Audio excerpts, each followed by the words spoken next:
Bom, nós estamos aqui com a coordenadora do Espaço Iluminar, que é a Alba Carla. Vamos conversar um pouquinho a respeito desse trabalho, dessas ações que são desenvolvidas, que são ofertadas, né, ao público estudantil da rede municipal de ensino e também de outras redes, né, através dos profissionais que trabalham, que atendem aqui. Alba, é um prazer, muito bom dia.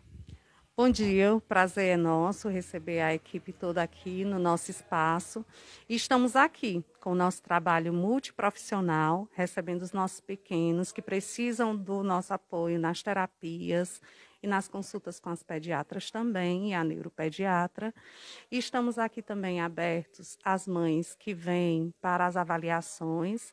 É só chegar com o relatório da escola, que a gente faz essa parceria e nós somos também diretamente ligados com as escolas, que precisamos fazer essa ligação e intermédio entre o que acontece lá na sala com os nossos pequenos e para poder também ter o melhor resultado nas terapias aqui no espaço. E nós recebemos das escolas o relatório feito pela professora, que faz toda a sondagem e manda para nós a visão de como a criança está lá na sala de aula com os colegas, na sua socialização e no desenvolvimento da aprendizagem, manda para cá e a gente faz aqui a avaliação com as pediatras que estão atendendo, que atendem semanalmente, e ou alguns também vêm para avaliação com os psicólogos, que também fazem os encaminhamentos e direcionamento dos atendimentos para as terapias. Nós também contamos com o atendimento da neuropediatra. A neuropediatra, esse mês de maio, já estará atendendo na próxima semana, que já temos, a gente segue uma agenda de ordem de chegada desde a inauguração, e a gente vai chamando para ser atendidos e a gente até avisa as mãezinhas. Tenha paciência que pela lista a gente vai atendendo todos, que esse mês ela vai atender 30 crianças, no mês de maio, e nós temos também alguns casos que vêm de emergência, que está em crise, que precisa ser atendido com rapidez e a gente vai encaixando também nesse atendimento. O nosso atendimento se dá pela equipe multiprofissional, onde nós temos o atendimento dos psicólogos, das psicopedagogas, da fisioterapia, da terapia ocupacional, das nutricionistas e temos também, como já falei, a neuropediatra, as pediatras e a neuropsicólogas. Bom, eu queria perguntar a você, para efeito de entendimento, né, de quem está nos vendo, quem está também acompanhando a gente através do Jornal da Ibiapaba, qual é o papel, o objetivo do Espaço Iluminar?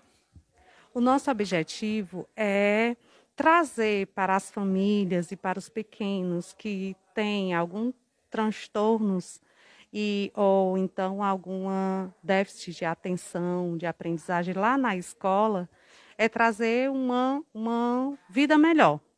E a gente veio com esse objetivo de iluminar, de chegar até essas famílias, como a gente já teve muitos relatos de mães que já dizem que eles já evoluíram. Agora mesmo, uma professora acabou de dizer que um dos nossos pequenos, de 4 anos, com as terapias, já evoluiu lá na sala de aula.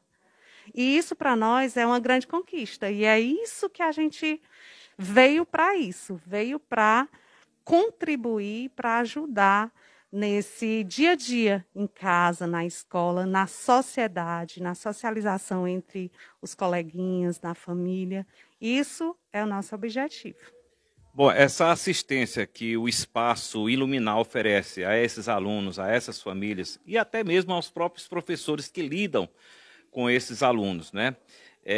Diante da importância, diante do objetivo alcançado, aumentou a demanda dessas crianças, principalmente buscando esse suporte através aqui do Espaço Iluminar?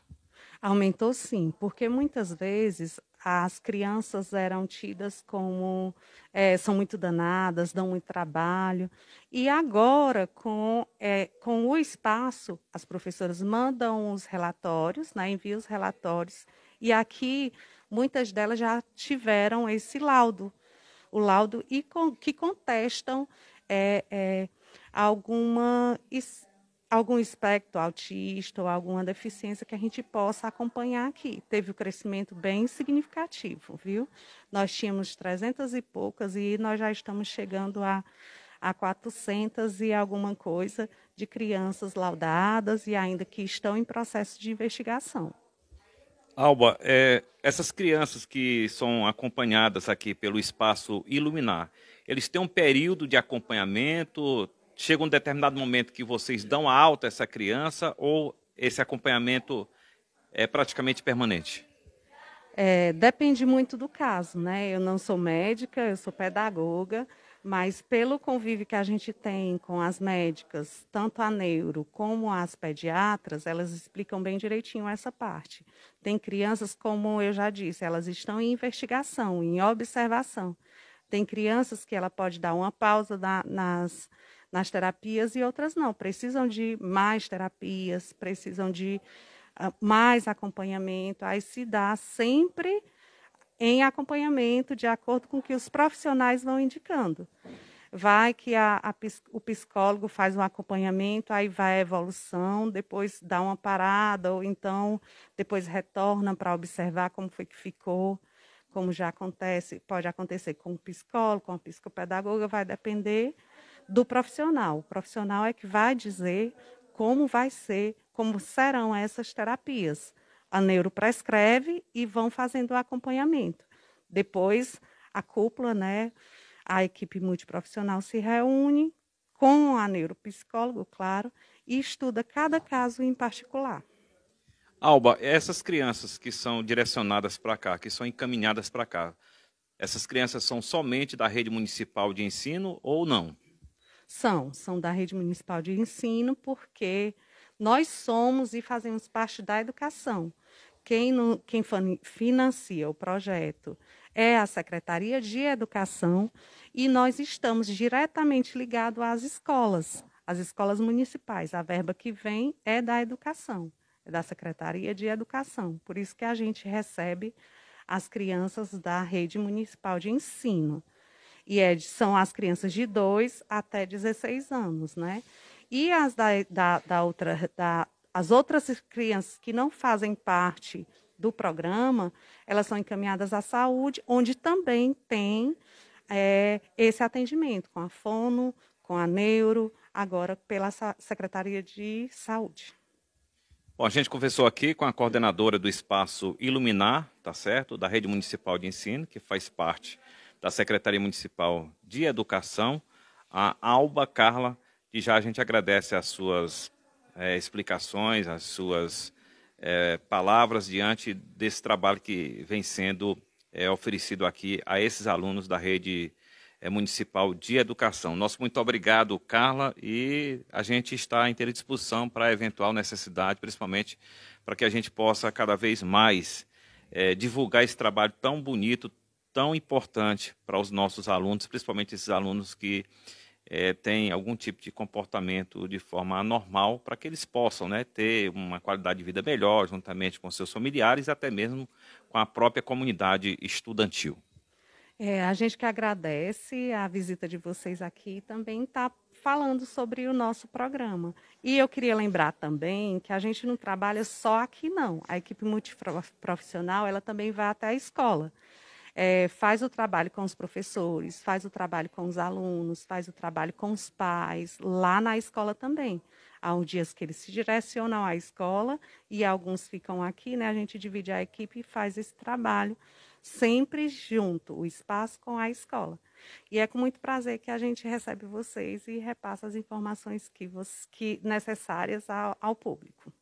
Muito bem, obrigado a Alba Carla. A gente está agora com a doutora Fabíola de Figueiredo, ela é pediatra e também uma das pessoas, uma das profissionais que acompanham, né, essas crianças que vêm até aqui para passar por essa avaliação e acompanhamento dessa equipe multidisciplinar ou multiprofissional, como queira. Doutora Fabíola, é um prazer, muito bom dia. Rádio Ibiapaba FM, fica à vontade para a senhora falar um pouco a respeito desse trabalho, desse acompanhamento que a senhora faz com essas crianças que estudam, né? E muitas vezes elas não têm assim, um desempenho normal, principalmente dentro da educação, e precisa de um acompanhamento, de uma avaliação e às vezes até de um tratamento. Muito bom dia.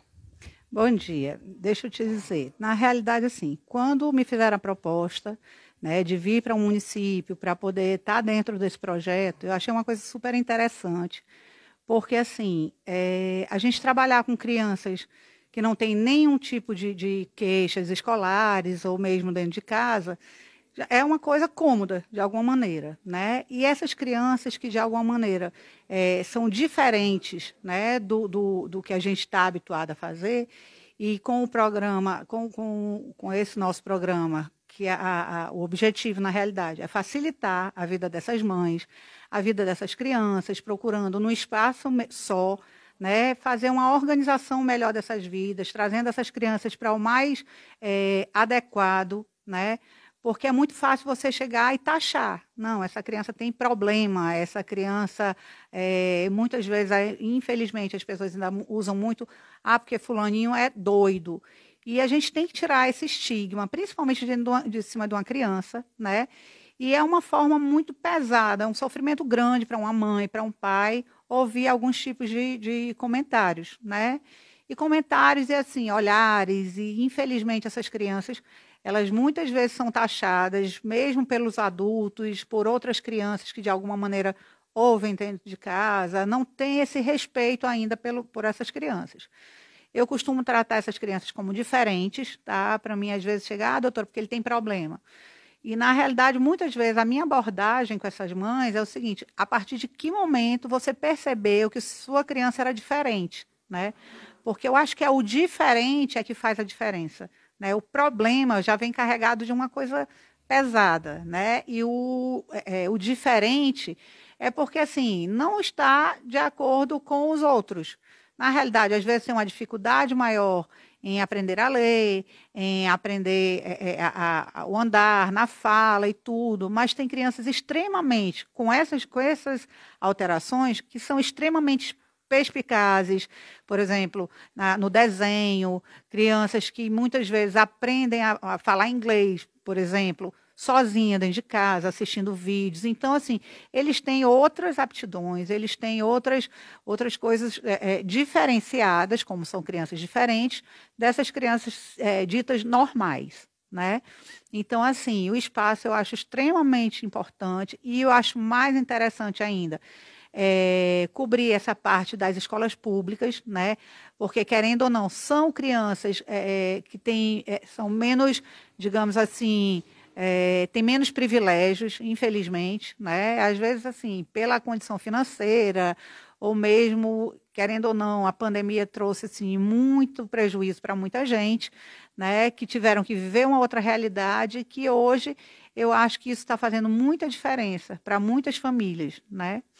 E, inclusive, uma coisa que eu sempre abordo com essas famílias é que a pandemia teve um grande prejuízo para essas crianças, porque coisas que a criança fazia, por exemplo, com 1 ano de idade, ela passou a fazer lá na frente, com 2, com 3. Então, existiu realmente um atraso, né, nesse desenvolvimento de crianças que não têm nada, nenhum tipo de patologia, nenhum tipo de transtorno, e, assim, crianças ditas normais, né? E com a história da pandemia, realmente esse atraso existiu. Hoje a gente sabe que, para nós adultos, a pandemia trouxe também várias alterações. Hoje se tem problemas psiquiátricos tratados hoje por ansiedade, coisas do gênero, de uma forma muito maior, né, por conta desse problema que a gente passou, que parecia ser uma coisa surreal, né? Você viver essa situação de pandemia no mundo inteiro era um negócio assim, parecia coisa de filme, né? E a gente viveu isso. E claro que uma situação dessa traria alguns malefícios para a sociedade, com certeza, né? E as crianças, enfim, foram muito prejudicadas com isso, né? Por exemplo, no convívio com outras pessoas, por exemplo, brincar com outras crianças, correr numa praça, uma coisa que qualquer criança faz, né? E assim, só concluindo aqui alguma situação, que, por exemplo, muita gente taxa a criança, porque a criança é danada demais, a criança é hiperativa, tem TDAH, se a criança é calada, a criança tem autismo. Então, assim, o ideal é a gente procurar evitar taxar essas crianças, tá? Primeira coisa que a gente tem que pensar é que elas são crianças. Criança brinca, criança corre, criança bate, criança morde, né? Crianças são crianças, né? Nós fomos crianças, nós corremos na chuva, brincamos na lama. Então, assim, e muitas vezes hoje se priva a criança dessa infância, né? Meus filhos não moram no interior, moram numa cidade grande, mas sempre que eu posso, eles fazem tudo isso que criança faz. E eu acho extremamente importante para o crescimento pessoal, intelectual, de respeito. E eu acho que todas essas crianças, filhos de rico, de pobre, com alteração ou sem alteração, elas primeiro, antes de qualquer coisa, elas têm que ser criança. Porque a partir disso aí é que a gente vai observar realmente alguma alteração. Aquela criança que é limitada de tudo. Não pode chupar um picolé porque vai agripar. Não pode ir na rua porque não sei o que lá. Então, assim, essa criança cheia de não pode vai ficar muito travada. E aí, provavelmente, futuramente, isso aí vai ter algum tipo de consequência também nessa personalidade dessa criança. Doutora, uma pergunta. A senhora estava falando aí nessa forma de brincar, de interagir com outras crianças. Hoje a gente vê que o nosso mundo está completamente mudado. As crianças deixaram de ter essa brincadeira, esse entrosamento, esse contato com as outras crianças e passaram a ter um contato, me parece até que quase que 24 horas com o celular. O que é que isso pode trazer de consequências, de prejuízo para a saúde de uma criança que está em formação? Pronto. Infelizmente, né, com a história da pandemia, muitas vezes a gente dentro de casa começou que, por exemplo, as crianças tinham aula online, né? Então, esse contato, a gente querendo ou não querendo, as crianças tiveram que ter, né? No celular, nos computadores, de alguma forma eles tinham que ter. E ali tinha as curiosidades, né? Aquela aula online, nem sempre era uma aula online, porque tinha sempre aquela fugazinha, né? E também outra coisa, por exemplo, teve um momento em que as crianças tiveram que ficar, vamos dizer, 15 dias literalmente presas dentro de casa. Os meus é super difícil a gente prender, porque você mora num ambiente, num condomínio, que eles têm liberdade em todo lugar, né? Como outras crianças que passaram por isso. Mas, por exemplo, você acabou sendo obrigada, de alguma maneira, de permitir como é que se diz, esse acesso mais pesado em relação à tecnologia, né? E, assim, é benéfico para muita coisa, porque, assim, hoje crianças de 8, 10 anos manipulam um celular, sabem fazer coisas na internet que a gente, às vezes, batalha ali para conseguir, não faz, né? Mas, ao mesmo tempo, a internet, ela traz muitas informações boas e também ruins, claro, né? Principalmente para a criança. Quando você é um adulto, você tem o discernimento do que é bom e do que é ruim. E a criança, muitas vezes, absorve aquilo de uma forma toda pronta, né?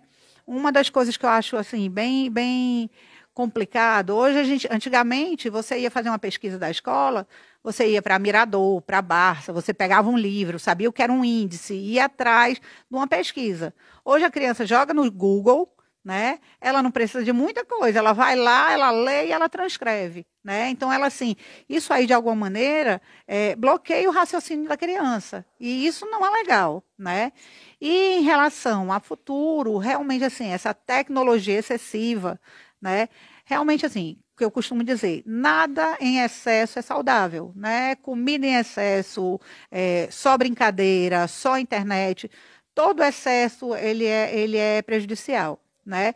Então, assim, a gente agora vai ter que retroceder em relação a essa história das telas, né?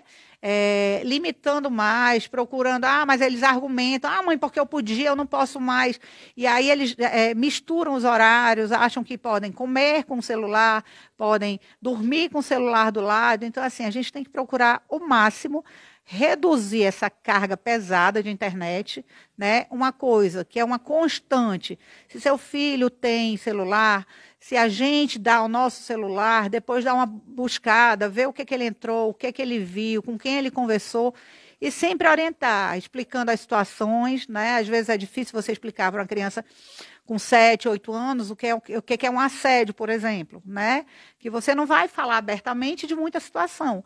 Mas você pode dar alguns sinais de que pode começar assim, vai ser assado, vai pedir para ver teu pezinho, daqui a pouco teu joelhinho, depois vai pedir uma foto, vai postar na rede. Então, isso aí você vai criando na criança. E, além de tudo, assim, você tem que ter a confiança da sua criança, né? Você não tem que chegar, pegar no telefone e dizer assim, tu pegou isso, tu fez isso, tu viu isso. Não, com jeito, como diz o outro, comendo pelas beiradas, né? Você vai dizer, filha, olha, quem foi que falou com você aqui? Olha, isso aqui não é legal. Você sabe por quê? Por causa disso e daquilo. Se aparecer alguma coisa diferente, conte com a mamãe, converse, diga. Isso aí você vai adquirindo toda essa confiança, né? E com cuidado você vai tirando a criança de umas situações, às vezes, embaraçosas, né? Claro que nem sempre você consegue 100%, mas, assim, acho que ser pai, ser mãe é tentar dia a dia, né? E sempre buscando, claro, a melhor coisa, a melhor forma de criar seus filhos. Bom, só para fechar aqui, estamos aqui conversando com a pediatra, a doutora Fabíola de Figueiredo. Agora há pouco ela tocou nessa questão de bullying, né? O que é que isso pode representar, doutora? Um bullying, principalmente para uma criança que não tem um comportamento normal, que tem algum tipo de transtorno, alguma coisa assim. Pronto. A minha abordagem aqui é sempre, primeiro, com as crianças, diretamente, né? Eu tento chegar, ganhar a confiança da criança, converso, e a mãe é secundário, né? Exatamente para poder você já ir sentindo na forma com que a criança te olha, o que ela te diz. Então, assim, acho que é muito importante que a gente consiga entrar no íntimo da criança, né? Você atender uma criança em 15 minutos, você não fez nada, né? Geralmente meus atendimentos são mais demorados, são uma conversa longa, são explicados o porquê delas estarem aqui, o que angustia a mãe, o que angustia a criança. Então, assim, é uma coisa sempre muito trabalhada nesse sentido. E uma coisa que eu converso diretamente com as crianças é que, assim, que as pessoas não estão satisfeitas com nenhum tipo de gente, né? Que as pessoas se incomodam porque você é preto, porque você é branco, porque você é magro, porque você é gordo, porque aprende mais fácil, você demora a aprender. Então, assim, que isso, uma coisa que eu tento mostrar para elas é que, assim, pessoas que te tratam dessa forma, né, que te dão apelidos, que falam por conta da sua cor, por conta do seu jeito de ser, que essas pessoas, de alguma maneira, elas não merecem ter a sua proximidade. Se essas pessoas te tratam de uma forma que te maltrata, né, que te ignora ou que te faz mal, então, assim, a única coisa que você vai fazer, você não vai bater boca, você não vai discutir, você deixa a outra pessoa, ou uma criança ou adulto, porque, infelizmente, o bullying também ele é oferecido pelos adultos, né? E muitas vezes a criança absorve o que ouve em casa. Então, assim, criança de 6, 7 anos não tem perspicácia para julgar algumas alterações, algumas situações. Então, isso aí muitas vezes se ouviu em casa, infelizmente, né? E às vezes esse bullying sai de um tio, entendeu? De uma pessoa próxima a você, de dentro da sua casa.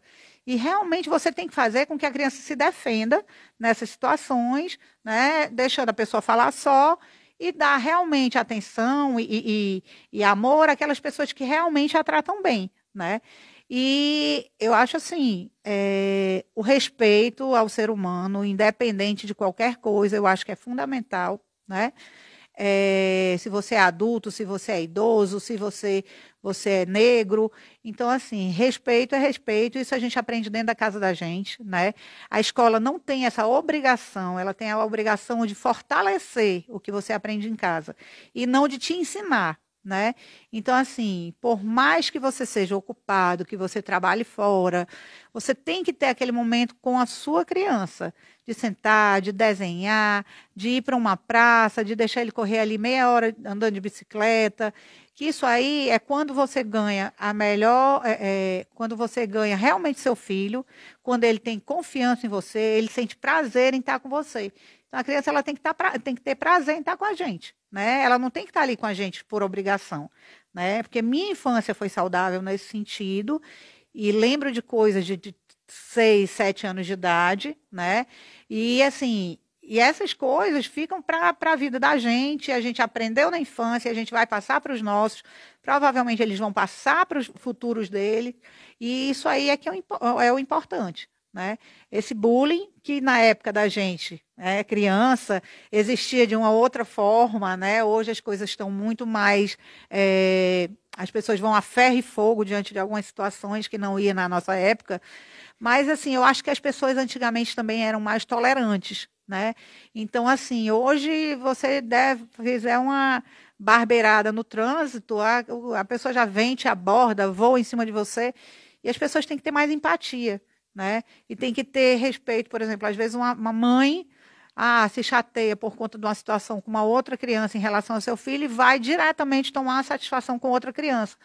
Eu acho que isso tem que ser muito bem respirado, pensado, né? E de alguma forma chamar a coordenação, falar com a direção e não abordar uma outra criança, que aquela outra criança tem mãe, tem responsável, né? Pode estar passando por um momento não muito bom dentro de sua família e isso aí não é você quem vai resolver, né? Então eu acho que a escola é extremamente importante.